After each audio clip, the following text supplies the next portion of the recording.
Today, I want to talk about the lost generation, the generation that I found myself in as a young man in Africa. I would say the youth of today, I think from pretty much 18 years old to about 35 years old. It's that gap. Um, we find ourselves confused as the Western ideas flow through into our societies, poisoning our minds.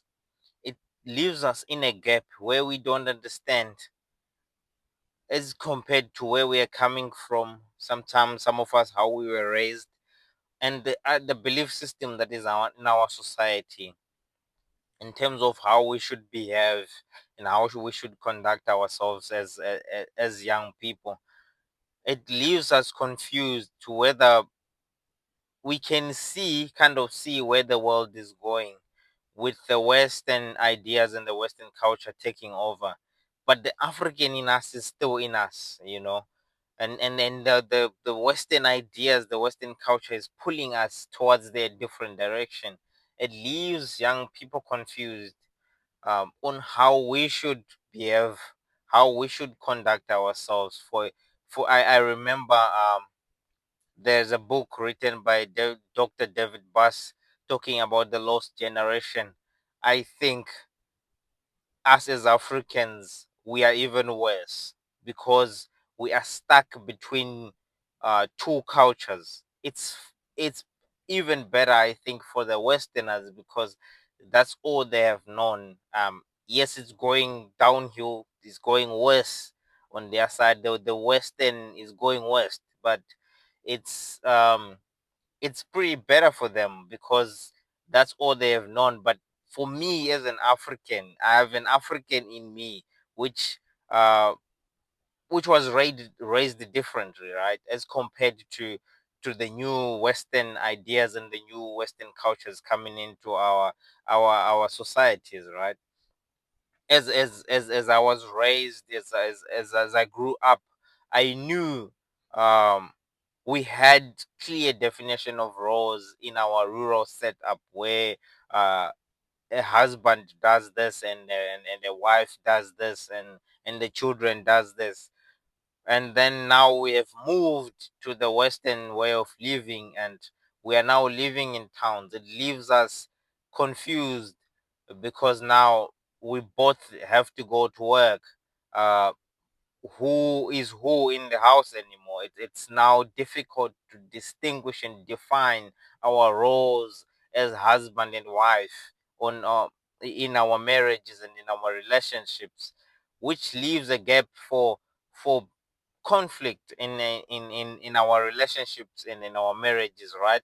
Because now we used to be defined to define a husband as the provider, as the protector of the family, but now husband is a construction worker, husband is a retail worker, earning less than his wife. She has the biggest say now in the house. How do we define this man in the current context? He is no longer the provider that he used to be. He no longer feels as important as he used to be. I recall myself as I was growing up, a short side story concerning identity and personality, right? We start that being confused of your identity and your it's actually a crisis, identity crisis. As I was growing up, I used to just to define myself as someone who was intelligent and someone who was a good person, as right with God. And I used to define myself as someone who was upright with God. I was in the church full time. I was a deacon. I remember at a very young age, like of 20, being nominated to become an elder at the church. That was me. I was defining myself. That was my identity. That was the person. That was what I used to define myself as. And then I read a book by Robert Greene. human nature, and there's a chapter in that book about narcissism. As I went through that chapter, it questioned every single thing that I believed about myself, which led me into a very, very depressive moment. That there was a season where I was depressed for a couple of years because it challenged my identity. I realized it could have been just that I am narcissist toward myself. It's just the self love, the love of self, which is making me define myself as this and that so that I can feel good about myself. Then I had to break that cycle of and in 10 it simply means I lost my identity for a while, which left me very, very confused. So I would understand how frustrating and confusing it is to lose your identity. Is now we used to be Africans raised a certain way, and now this new thing comes into play, the Western way of living, the Western way of doing things. You ought to join. I mean, you are shown these things every single day. When you pull out your phone, it's right in your face. There are naked people all over social media. Um, this is the new way of dressing. I'm sure as women, some they might feel like, no, I don't want to dress like that. I still want to be amicable and respectful and respectable. But then you seem like you're backwards, right? As we were growing up, um, in our societies, it was strange and rare to find a woman who goes to the club, drinks alcohol, smokes cigarettes, and but as the Western culture is taking over, this is the new reality that we find ourselves in now. Now we looking for women to get married to. um Now we it leaves us confused. What should we do? What does this mean? How do we deal with this? How do we handle it? I'm sure it's also confusing to the women. I'm sure they'll also be being pulled in the direction because of the influence that comes with TV, social media, and so many mechanisms that are bringing in these Western ideas, pulling women in a certain direction, going to clubs, and even hookup culture is now part of our societies, where young men and women, they just have casual sexual relations with no commitment. I mean, as we were growing up, you knew for you to have a sexual a relation with a woman, uh, you have to become intimate with a woman, you had to pay the price, right? That was the goal. That was the reason why a man would need to be married, because uh the biology is pushing that you need to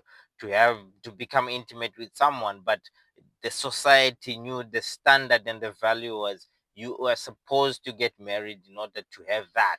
So that was it. You needed to have to pay the price in order to have that. But with the new waters that we find ourselves in today, where that is just now a thing. You hookup culture is here. People can meet one day, and tomorrow they can be intimate on the same day. But it leaves a question. This men, some men can say, "Well, that's cool. I mean, it's cool for a second, until you are thinking of getting a wife or getting a partner for life. Then it becomes, whoa, what do I do now? I mean, this kind of uh, relations that I'm having with women cannot translate into a marriage, right? Um, not attacking anybody, not attacking women, but fair play to say this hookup girl that you have today, or that you meet, it's not the one that's supposed to be your wife, right? It leaves men in a confused state. What do we do? You know, henceforth, some men are choosing to stay single, and some women are choosing to stay single. In the mixture of having these hookups, children are born, and they grow up in single mothers with no father households, which in turn also create uh, criminals, because um, children are growing up without both parents. There is a point where children needs a man in the house. Our cultural values has been eroded. They have brought different marriage laws adopted from the Western culture, and draconian divorce laws, which discourages and favors one side in the marriage, which discourages men to even get married. Maybe you're just forgetting, maybe you're just passing through this video. Please, I ask for a favor from you. Can you please subscribe so that we can grow the community and spread the message to empower Africa?